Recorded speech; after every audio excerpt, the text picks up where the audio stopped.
Assalamualaikum warahmatullahi wabarakatuh.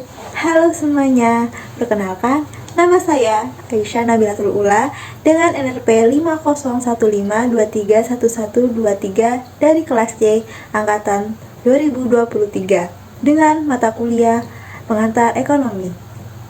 Apakah kalian tahu apa itu ekonomi makro?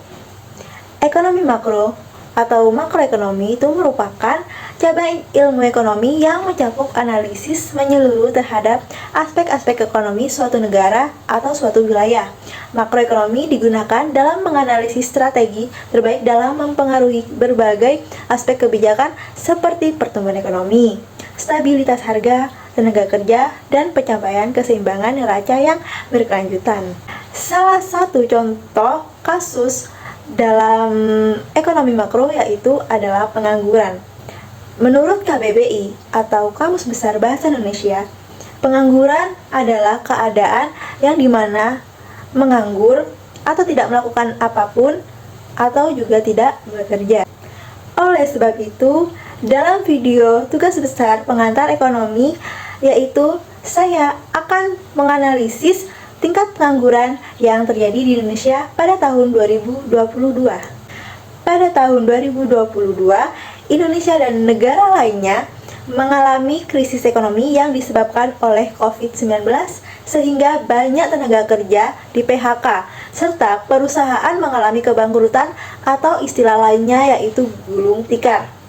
Karena lemahnya permintaan pasar dan keterbatasan bantuan modal sehingga banyak pekerja kehilangan pekerjaan mereka. Penyebab tingkat pengangguran lainnya yaitu kesenjangan keterampilan, baik itu permintaan ataupun penawaran dan pertumbuhan ekonomi yang melambat. Menurut data Badan Pusat Statistik atau BPS pada tahun 2022, tepatnya bulan Februari, jumlah pekerja meningkat secara signifikan dari bulan Februari tahun 2021 ke bulan Februari tahun 2022. Yang menunjukkan pertumbuhan potensial dalam kegiatan ekonomi. Dalam sektor pertanian, kehutanan, dan perikanan juga mengalami peningkatan pekerjaan, sementara dalam sektor jasa lainnya mengalami penurunan. Meskipun terjadi peningkatan pekerjaan, sebagian besar masih dalam sektor informal. Persentase pengangguran terbuka atau TPT ini menunjukkan penurunan yang menandakan pemulihan ekonomi. Sebanyak 5,53% penduduk usia kerja terdampak COVID-19 mencakup pengangguran, bukan angkatan kerja dan penurunan jam kerja. Rata-rata upah buruhnya itu naik dengan perbedaan antara laki-laki dan perempuan serta antar sektor-sektor pekerja lainnya. Sejumlah sektor memiliki upah di atas rata-rata nasional. Terdapat kesenjangan upah yang signifikan antara pendidikan sarjana dan SD ke bawah.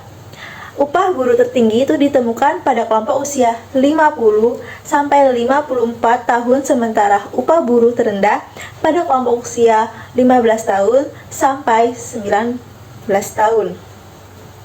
Secara keseluruhan, tingkat pengangguran terbuka atau TPT ini sebesar 5,83%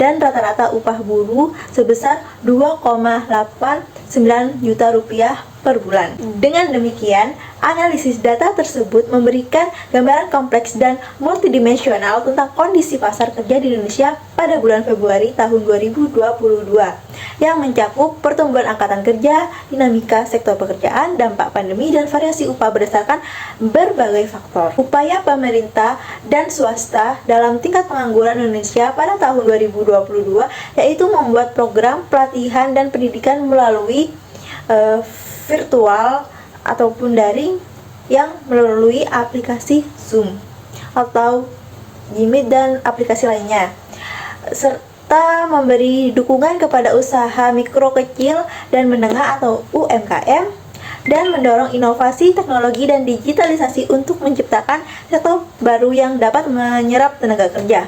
Cukup sekian video dari saya tentang analisis tingkat pengangguran Indonesia pada tahun 2022.